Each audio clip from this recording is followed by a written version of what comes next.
তোমাকে চেয়েছিলাম বলে ছেড়ে দিয়েছিলাম তাকে, যার কাছে সবচেয়ে দামি ছিলাম আমি।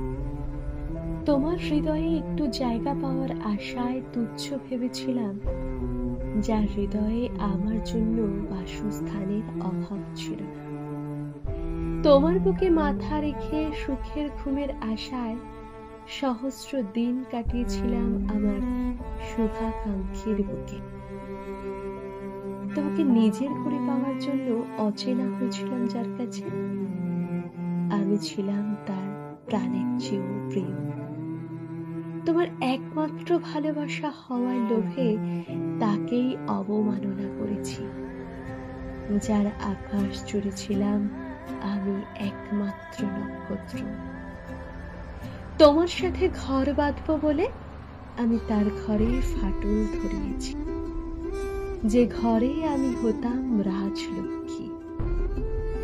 আমি তোমার স্বপ্ন হতে চেয়েছিলাম, কিন্তু হয়ে উঠলাম ওই মানুষটার দুঃস্বপ্নের কারণ। আসলে আমরা তাকেই ভালোবাসি, যার জন্য বিধাতা আমাদেরকে পাঠায়নি। মানুষের মনে আফসোসের উদয় তখনই ঘটে, যখন আগের অবস্থানে ফিরে যাবার কোনো উপায় থাকে না। বাংলায় একটা প্রবাদ আছে, ভালোবাসা ভুল মানুষটির সঙ্গেই হয়, সঠিক মানুষ তো